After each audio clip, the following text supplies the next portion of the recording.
చెప్పండమ్మా, మనిషికి మేలు ఎలా వస్తుంది? అసలు మేలు అంటే ఏమిటి? మేలు ఎలా వస్తుంది చెప్తారా ఎవరన్నా? మనిషికి మేలు ఎలా కలిగింది? ఎప్పుడు వస్తుంది? మేలు అంటే మంచే కదండి. సరే, వాక్యం చూద్దాం. విలాప వాక్యంలో 3వ అధ్యాయము 683 పేజీ, 683 పేజీ విలాప వాక్యములో 3వ అధ్యాయము 27వ వాక్యం చదువుకుందాం. యవన కాలమున కాడి మోయుట నరునికి మేలు. చాలండి. ఎప్పుడు మేలంట? నరునికి ఎప్పుడు మేలు? యవ్వన కాలములో ఆయన కాడి మోయుట నరుడికి ఎంత మేలంటే, అసలు దేవుని వాక్యం సెలవిస్తుంది, యవ్వన కాలంలోనే ఆయన ఆరాధించడం మొదలు పెట్టాలి.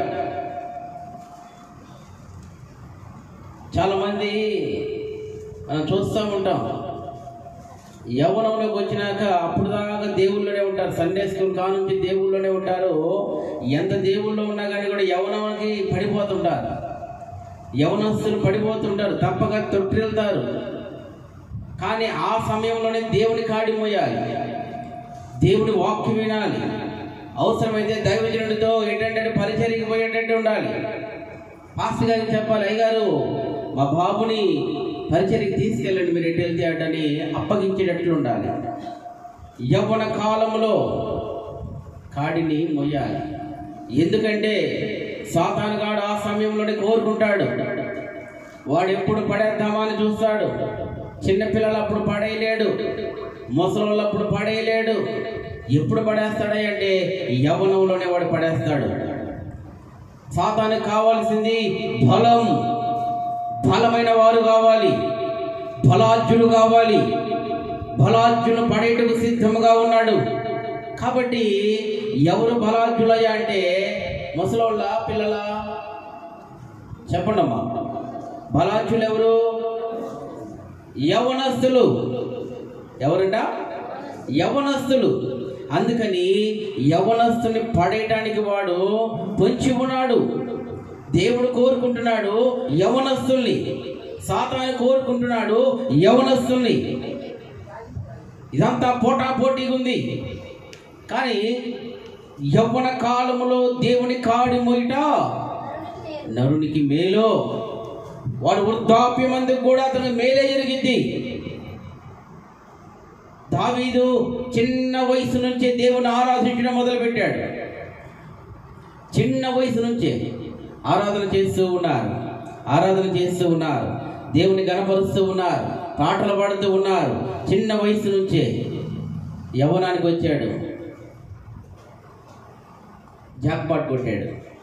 ఎలా చెప్పండి? ఎలా? రాజుగారు కూతురు చేసుకున్నాడు. సాధ్యమా? గొర్రెలు కాసే వ్యక్తి రాజుగారు కూతురు చేసుకోవడం ఏమిటండి? ఇస్తారా అట్టిస్తారా? సంబంధాలు ఎలా చూసుకుంటారు? సంబంధం ఎలా చూస్తారండి? వాళ్ళ తగ్గ సంబంధాలు చూసుకుంటారు. పిల్లలు ఆయననుకో, మన పిల్ల జడ్జికి ఇచ్చి చేయాలని చూస్తారు, కలెక్టర్కి ఇచ్చి చేయాలని చూస్తారు. ఇంజనీర్ అనుకో అంతకంటే హైకోర్టు చేయాలని చూస్తారు. కారణం ఏంటంటే మేము ఉన్నతంగా ఉండాలని. కానీ ఇక్కడ గొర్రెలు కాసే వ్యక్తికి రాజుగారి కూతుర్ని ఎలా ఇచ్చారు? ఇది ఎలా సాధ్యం?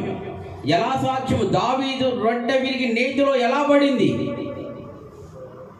రొట్టె విరిగి నేతిలో ఎలా పడిందంటే యవ్వనములోనే దేవుని కాడి మోసారు. గట్టిగా చప్పట్లు కొడుతూ ప్రైజ్ లార్డ్.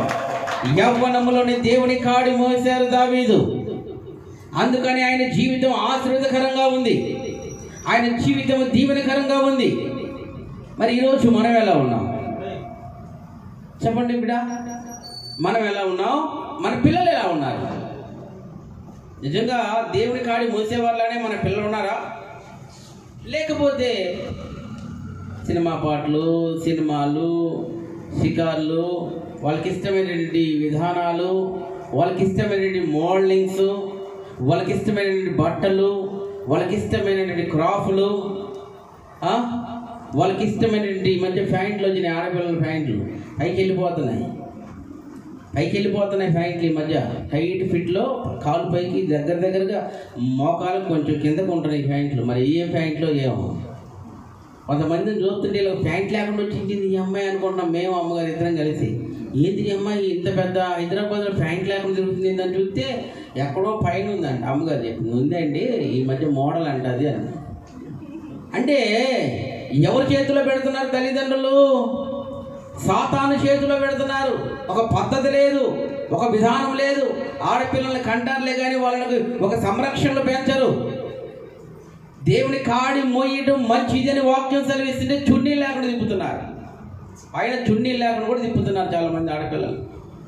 తల్లిదండ్రులకు జ్ఞానం ఉందో లేదో నాకైతే తెలియదు, కానీ నాకైతే తల్లిదండ్రులు పిలిచి చంపలు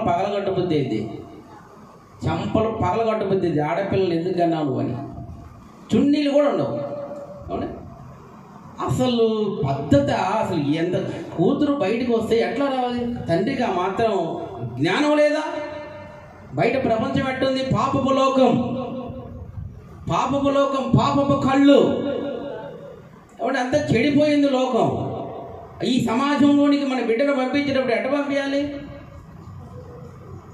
ఆ బుద్ధి లేదు, ఆ పిల్లకడ బుద్ధి లేదు. నువ్వన్నా చంప బాగా కొట్టి ఏంటి ఒకసారి కొడితే గదివితే రెండోసారి చేస్తుందట.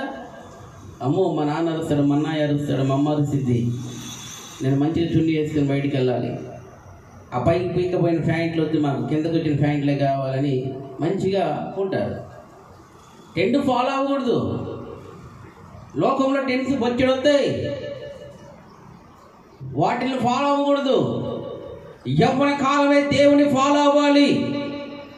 లోకాన్ని ఫాలో అయితే లోకమే. లోకం ఎప్పుడు ఫాలో అవ్వద్దు. దేవుని వాక్యానుసారంగానే మనం ఫాలో అవ్వాలి. అంతేగాని మన ఇష్టానుసారంగా మనం ఫాలో అయ్యామంటే పోతాం పెద్దల కాడే. వాడు ఎవడో చూస్తాడు, కటింగ్ ఇస్తాడు, లేపుకొని పోతాడు, తీసుకుని వెళ్ళిపోతాడు, ఎటో కాటు పెళ్లి చేసుకుంటాడు, చంపుకొని తెస్తాడు. ఇన్ని జరగట్లేదండి ఇది. కాబట్టి మన పిల్లలను చాలా జాగ్రత్తగా ఉంచాలి. మరీ ముఖ్యంగా దేవుళ్ళే పెంచాలి. దేవుళ్ళు పెంచినప్పుడు సాధ్యమంత వరకు వారు పడిపోరు. అవకాశాలు వస్తాయి పట్టడానికి. సాతాను వారిని కూడా ఇబ్బంది పెడతాడు, అయినా సరే వాళ్ళు నిలబడతాడు. ఒక్కోసారి తెలియక పట్టావు, అమ్మో ఏంటి ఇలా జరిగింది, నేను పట్టమేంటి, అసలు మా అమ్మ మా నాన్న ప్రార్థనకు వెళ్తారు కదా, రేపు మా పాస్ గారు తెలిస్తే మా పరిస్థితి ఏంటి, సంఘంలో మాకు అవమానం వస్తే ఎట్లా, నేను లెగవాలని చెప్పి వెంటనే లేచి నిలబడతారు. గట్టిగా చప్పట్లు కొడతావు హల్లెలూయా. ఎప్పుడు అంటే ఓ తల్లిగా, ఒక తండ్రిగా నువ్వు దేవుళ్ళు నీ పిల్లలను ఉంచినప్పుడు. ప్రైజ్ లార్డ్, హల్లెలూయా. ఇంకా మన వాక్యాలు చూద్దాం.